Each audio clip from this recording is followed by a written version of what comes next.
नमस्कार दोस्तों, कैसे हैं आप सब। आप सभी का स्वागत है आपके अपने YouTube चैनल पर। और आज की हमारी कहानी शुरू करने से पहले जो भी चैनल पर पहली बार आए हैं या जिसने भी अभी तक चैनल को सब्सक्राइब नहीं किया है तो जल्दी से जाकर चैनल को सब्सक्राइब करें और घंटी का बटन दबाकर ऑल का आइकन जरूर प्रेस कर दें ताकि हमारी कहानियों की नोटिफिकेशन आप तक सबसे पहले पहुँचती रहे और आप हमारी कहानियों का आनंद उठाते रहे। तो दोस्तों, अगर आपको हमारी कहानियाँ अच्छी लगती हैं तो लाइक, शेयर और कमेंट्स करना ना भूलें ताकि हमारा भी हौसला बढ़ता रहे और हम आपके लिए नई नई कहानियाँ लेकर आते रहें। तो चलिए शुरू करते हैं आज की एक और बेहतरीन कहानी। वाह माँ, ये झुमके तो बहुत सुंदर हैं, कब खरीदे? रज्जो ने अपनी माँ प्रभा के कानों में झूलते झुमकों को देखकर कहा।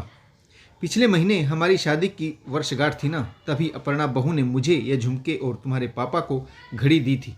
पता नहीं वह कब वह यह सब खरीद लाई, प्रभा जी ने कहा। अपनी आंखें बड़ी कर रज्जो बोली, भाभी ने दी हैं, क्या बात है। फिर आह भरते हुए कहने लगी, मुझे तो कभी इस तरह से कुछ नहीं दिया उन्होंने। हाँ भाई, सास ससुर को मक्खन लगाया जा रहा है, लगाओ लगाओ, खूब मक्खन लगाओ। रज्जो का ध्यान सिर्फ झुमकों पर भी अटका हुआ था और वह कहने लगी, जिसने भी दिए हो माँ, पर मेरा दिल तो इन झुमकों पर आ गया है। प्रभा जी ने कहा, तो ले लो ना बेटी, इसमें क्या है। यह कहकर प्रभा जी ने झुमके उतार कर तुरंत अपनी बेटी को दे दिए।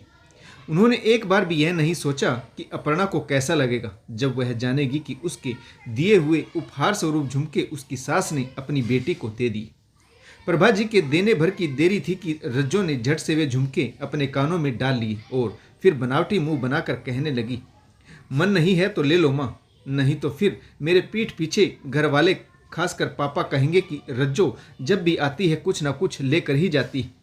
तुम कैसी बातें करते हो बेटा, कोई क्यों कुछ कहेगा। और क्या तुम्हारा हक नहीं इस घर में?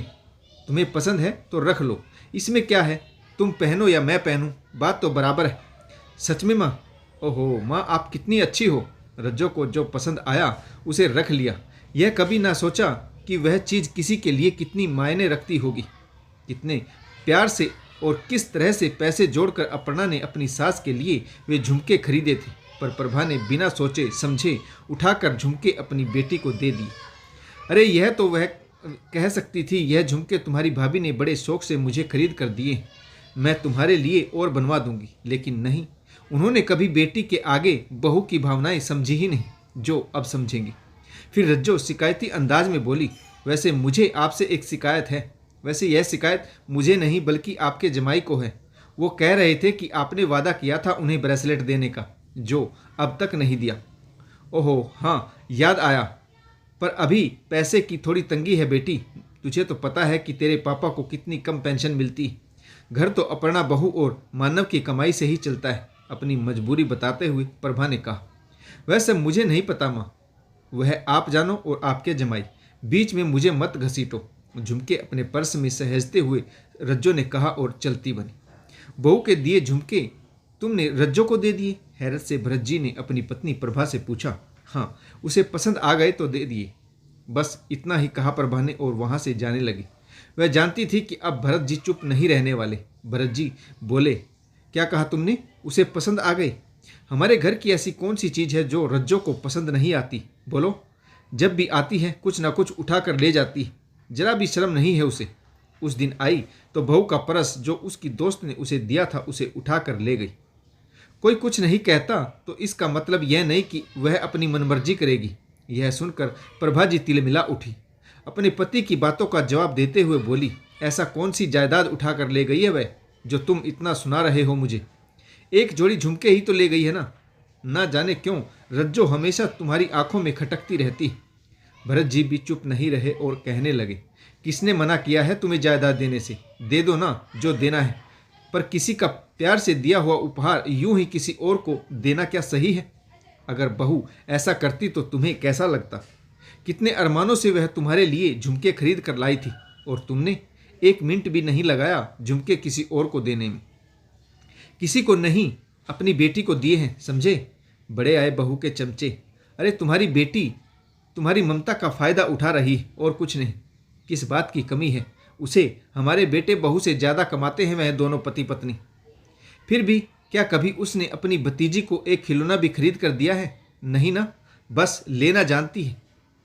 क्या मेरी आंखें नहीं हैं? देखता हूं मैं कि तुम बहू बेटी में कितना फर्क करती हो। बहू का प्यार तुम्हें ढकोसला लगता है और बेटी का प्यार प्यार। ऐसे घूरो मत, मुझे पता चल जाएगा तुम्हें भी एक दिन।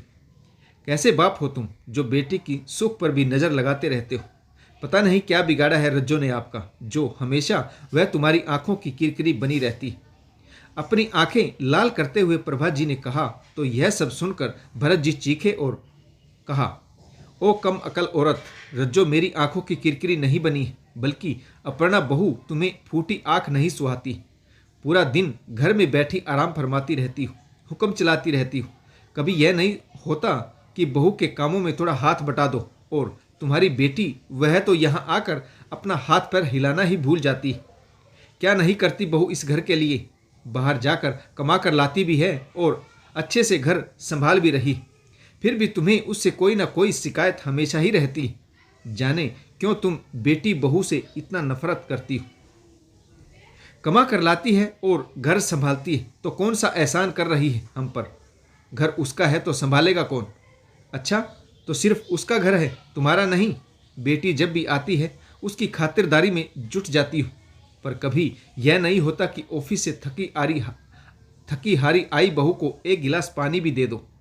बस ताने मारना आता है तुम्हें। अरे बहू तो बहू, उसकी दोस्त को भी तुम देखना नहीं चाहती।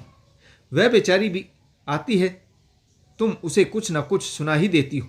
तुम्हें लगता है कि कहीं वह अपर्णा के कान ना भर दे तुम्हारे खिलाफ। उफ, मैं भी किस पत्थर से अपना सिर फोड़ रहा हूँ। तुमसे तो बात करना ही बेकार है। यह कहकर भरत जी वहाँ से चले गए।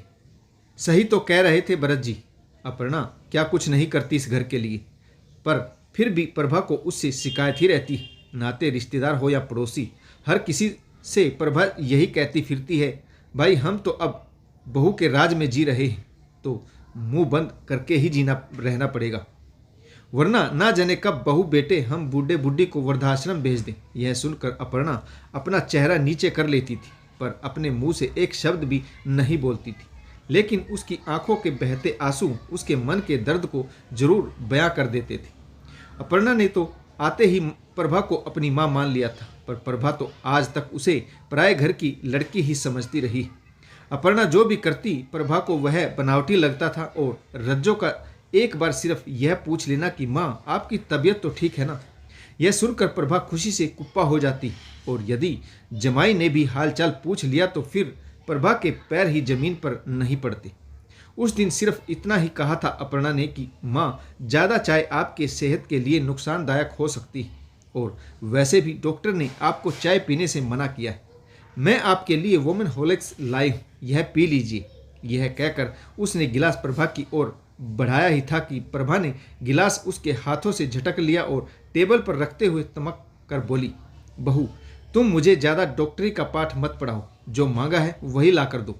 फिर बुदबुदाते हुए अपने मन में कहने लगी, बड़ी आई मुझे सिखाने वाली।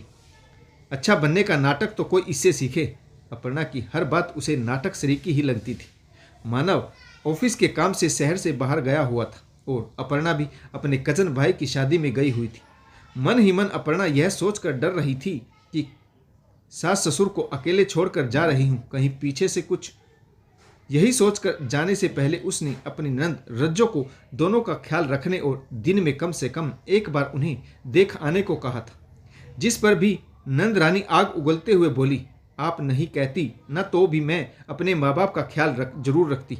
आपको क्या लगता है कि एक आप ही हैं इनका ख्याल रखने वाली। पर अपर्णा के जाने के बाद रज्जो एक बार भी अपने मायके नहीं आई, वह इसीलिए कि उसे वहाँ काम करना पड़ जाता और माँ बाबूजी को रोटी बनाकर खिलानी पड़ जाती। हाँ, फ़ोन पर हाल चाल जरूर पूछ लेती और साथ में यह बहाना भी बना देती कि वक्त नहीं मिलने के कारण वह उनसे मिलने नहीं आ पा रही, पर वक्त मिलते ही वह जरूर आएगी। उसी रात अचानक भरत जी की तबीयत बहुत बिगड़ गई। प्रभा जी इतना घबरा गई कि उन्हें कुछ समझ नहीं आ रहा था कि वह क्या करे। उसने अपने बेटे मानव को फ़ोन लगाया, पर उसका फ़ोन विस्तार अक्षेत्र से बाहर बता रहा था। फिर उसने अपनी बेटी रज्जो को फ़ोन लगाया। रज्जो के फ़ोन पर घंटी तो बज रही थी, पर कोई उसे उठा नहीं रहा था। प्रभा जी ने अपने जमाई को भी फ़ोन लगाया, उसका भी वही हाल था। जितनी बार भी प्रभा जी रज्जो और उसके पति को फ़ोन लगाया, उन्होंने फ़ोन नहीं उठाया। शायद सो गए होंगे। प्रभा के मन में यही ख्याल आया। फिर हार कर उसने अपनी बहू अपर्णा को फ़ोन लगाया। इतनी रात गए प्रभा जी का फ़ोन आया देखकर अपर्णा बहुत घबरा गई। प्रभा जी कुछ बोलती उससे पहले ही अपर्णा बोल पड़ी, माँ क्या हुआ, पापा ठीक तो है ना? लेकिन जब उसे प्रभा की सिसकियों की आवाज़ आई तो वह समझ गई कि कुछ बात जरूर है। अपर्णा घबरा कर बोली, माँ जी आप रो क्यों रही है, कहिए ना क्या हुआ।